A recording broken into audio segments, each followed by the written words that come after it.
Hey guys, back to the rest of this video. I have a little bit of something to open up here. Last part of this package, it's some cards from my buddy Nick, and they hopefully I think they're either in need of repair or hopefully some signed cards. We'll find out in a second, maybe a bit of both. I did look into checking these potentially beta cards, 1, 2, 3, 4, 5. Now the bolts, I am checking them out and they seem to be good. I'm not worried about the bolts anymore. They actually do seem to have certain important alpha indicators on them, so I feel the bolts are good. The psychic venom, for a little bit of space for my kids, I kind of looked at it a little more closely and felt like this is still probably an alpha psychic venom. The colors were good. The colors matched all my venoms. And same thing goes for these. There are two different cuts and it does throw me off. Alphas don't always align with one another. You can get lucky or unlucky in that respect. Sometimes you're lining it up, it doesn't look right. But you know, the thing you always want to check for is that the corners are turned up, and the corners on here are turned upwards. And on this one with the higher play, it was not so obvious to tell. I couldn't tell if the corners were or weren't turned up. But at least, I guess I said the good news is at least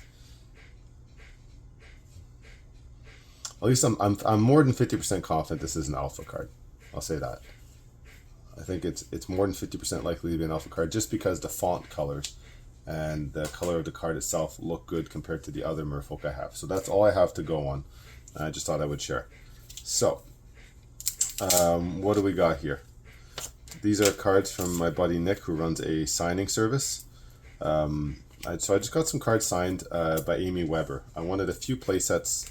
So you see here I got, so that's one play set of Disenchants with matching signatures, unlimited LPs. So that's pretty awesome because that's going to be, I like signed cards, and unlimited is important to me because if I want to play a Swedish legal deck, then they have to be at least unlimited. So it's, you know, a cool way to go about it. So there you go. So those are two play sets of signed Disenchants. Happy to get those. This is an altar card that my buddy Nick did for me. I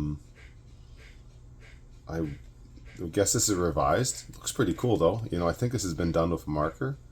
And unfortunately, I think perhaps there's been some sticking or some gluing or some fade. Oh, no, wait, that's supposed to be the, nice. Okay, actually, that is pretty cool. So I'll show you guys what that turned out to look like. That's one of his altars. He's a guy who is big into art, and he practices his hand at it, and that turned out really neat too. He also sent me, let's have a look here, this Black Knight that he did. So he did, extended the border on it. I think that's pretty cool, and I'll be happy to play with that or put it in a deck for myself or my kids. Really, really neat. I appreciate that.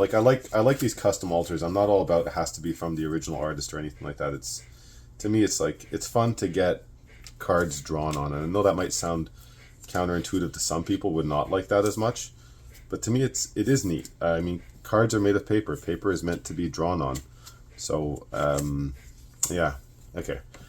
And then the last thing, these are a stack of cards. Okay, let's have a look at this. This is a card that Nick's going to have me repair. You can see it got a pinch here.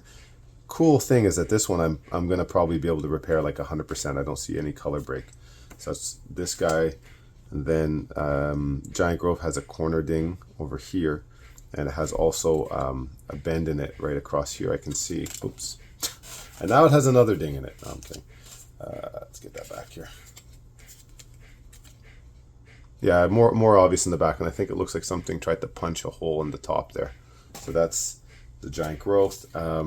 These are cool. These signed Relic Bearers, Italian, and I think here basically he's showing me, he sent this to me because it has a binder ding over here.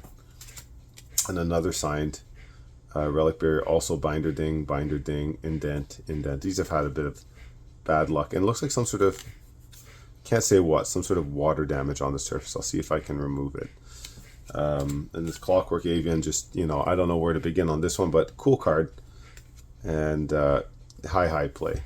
It's had a lot of stuff happen to it. Really heavy pinch over here.